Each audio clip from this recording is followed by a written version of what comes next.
Hello, everybody, and welcome back once again. Another edition of Inside the Headset, Week 5, Game 6, or is it Week 6, Game 7? Yeah, either way, it doesn't make any difference, Coach McDaniel. You're off, and I'm here with the head coach of the Oakland Patriots. A little mixed up, but that's all right. I'm doing some training. Coach, how you doing? I'm good, man. Just enjoying a little time off and not too stressed out about a game this Friday since we played bye, which means we get a victory. Well, that's good. That's the easiest game to prepare for, isn't it? It is the easiest one of the year. Yep. You get one a year, and that's guaranteed. Coach, last Friday night played the Brentwood Bruins. You did do your coach's show on Saturday, but if you don't mind, step back through that pretty quick and just talk about that game. Well, I mean, we did a lot of good things from the Brentwood game. They were coming off a little momentum with 2 wins, and I thought really early on we played exceptional. We mixed in a lot of different groupings. Similar to the last couple of weeks offensively, we're really starting to gel. And just, a lot more diverse than what we've been at times. Rhett, again, threw the ball well. I had a lot of different people touch the football, and a lot of people have success, offensively. Defensively, we did great with the exception of one drive early, and we let them go down and score. But I give them credit. Their quarterback was a very good player. He was hard to get on the ground, sometimes very elusive, and kept plays alive with his feet. And, that's something that we were disappointed in, but we corrected it at halftime and then went out of third quarter and got them locked back down, got the quarterback under control, and had a couple other good drives. So obviously a lot of things we still need to improve on. Like I said, we're still a work in progress, but all in all, it was a good win against a quality opponent. Monday, you went through practice yesterday, and then went through practice yesterday, which was Tuesday. What are you guys working on since you do have a bye week? Talk to the fans a little bit about what you're doing right now at Oakland. Well, the last couple of days has just been really about us trying to get better at what we can control technique-wise. I mean, we've not done very much in the form of group work or team stuff. It's all been a lot of individual, and we're just trying to get back to being, as technically sound as we've been, as we can be, with our individual work at positions, and trying to be fairly physical for the next couple of days since we're going to give them a few days off. And kids are in a good frame of mind. It's a great time for us to have a break.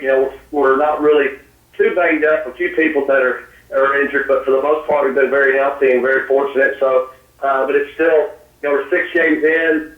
Obviously, we're 6-0, and that's as good as you can be right now. I don't think we're where we need to be as a football team quite yet, but we're getting better every week, and this break comes at a good time for us just to kind of heal up physically and mentally, get away and just kind of decompress. Coach, some of the guys on your teams are being looked at by several college coaches and stuff. Can you talk to the fans a little bit about how you handle it with those prospects and those college coaches, and then also about the guys that are just team members and good Oakland Patriot football players? Talk about how you handle that and some of those things that go on that you try to talk to kids about as well as the parents. Well, I mean, I think ultimately as a coach, you're more, I'm going to do the best job I can do every day to coach our kids up to do the best they can for Oakland high school and Oakland football. I feel like I've been very blessed to have a great staff.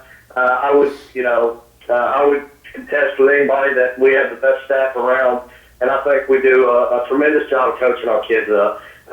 But that being said, there's only so many things that we're going to be able to teach them, especially considering that a lot of them play both ways, limited amount of time, and so on and so forth. Now, I do think the kids that have an opportunity to go play at the next level are well prepared when they leave us, because I think we do a great job. But more than anything, I feel like we're more of a character reference and more of a counselor than we are anything, because we're going to try to keep them in line with their academics, make sure that the kids are educated and understand what it takes academically to get in schools. We're going to try to get their name out there and be a great ambassador for them, but at the same time, ultimately it comes down to the film. It comes down to the measurables, and I think those are things that people don't understand sometimes. I mean, you can be an unbelievable player at 6 foot and play on the offensive line at 6 foot, 240 pounds all day. and be great in high school, but you're not going to have many opportunities in college because they're not looking for 6 foot, 240-pound offensive linemen at the next level. There's a lot of guys that are big and aren't very good. They get opportunities that those 6 foot, 240-pound guys don't get. And then, you're sometimes fortunate enough, like we are right now, to have a kid like Jack Jones who's big, tall, athletic, and extremely mean. So when you got all those things, then you got the combination of having an SEC type player. So normally we don't have this many guys getting recruited. I think it's going to help other kids get noticed. But like I said, ultimately it comes down to the video you put out there. Coaches are going to listen to what you say and are going to value your opinion. But I think at the end of the day, it's going to be what's on film. I think that tells the biggest story, and that's what it should be. But there's also an understanding that there's some measurables involved there that coaches are going to look for, and if they don't meet certain standards, then they're not going to get recruited.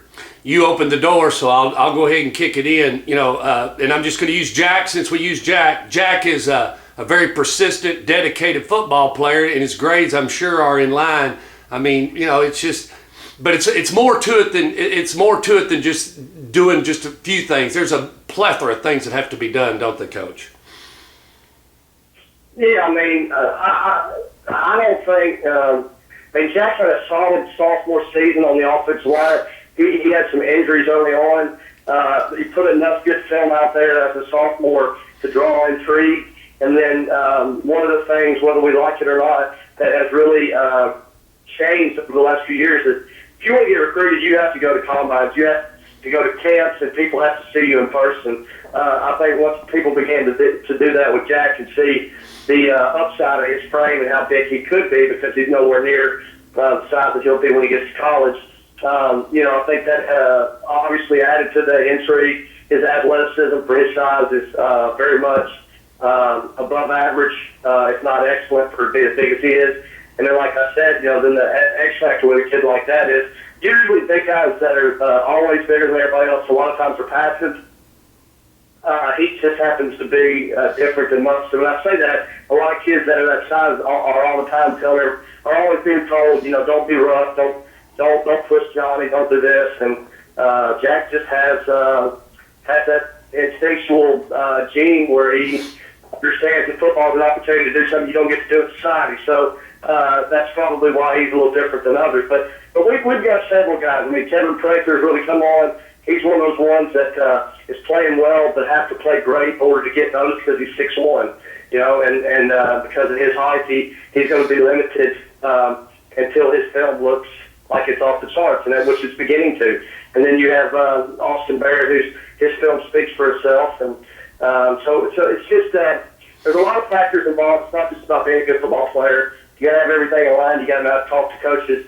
You got to know how to perform at these combines and camps, and there's just a lot of things that they look for because there's a lot of stuff out there playing this game, and you got to be able to stand out in several different ways.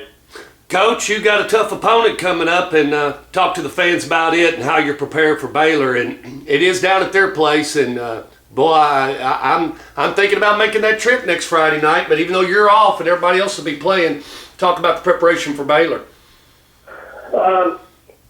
We've started as a coaching staff preparing for Baylor. Our kids don't know much about them yet, but I can tell you that their quarterback is big, 6'5", 230.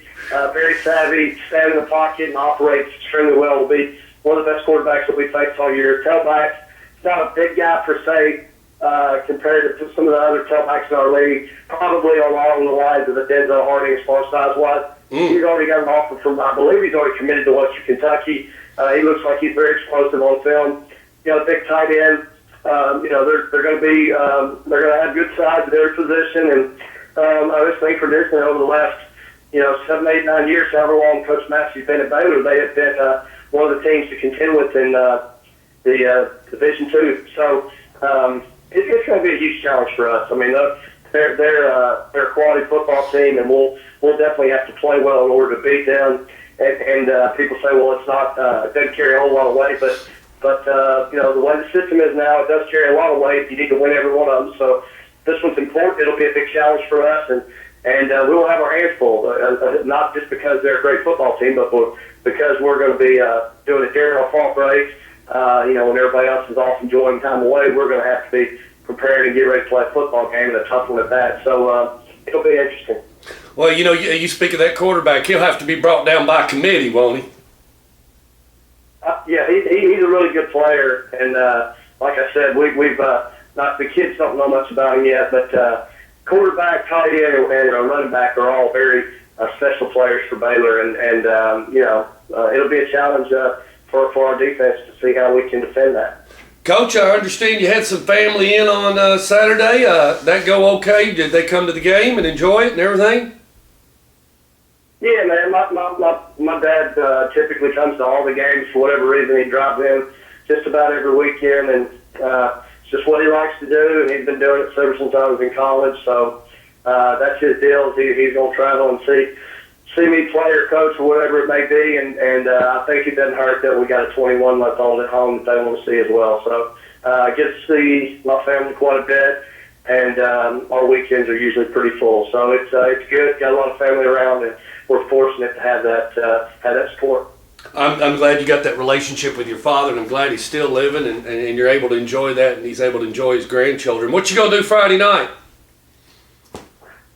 Friday, I'm taking my daughter to pumpkin patch, and then when she gets home and goes to bed, I'm probably going to ease on over to the Inferno. We play Laverne in 2 weeks, and we play Blackman down the line, so I'll probably ease over there and catch some of that ball game. Well, I don't blame you. I'm sure that little bad taste in the mouth last year with Laverne, and I'm sure Stanton's aware that even though you got Baylor, you got a crosshair somewhere. That's later on down the schedule, but he's still in the mix, and you're looking for him, and he knows it.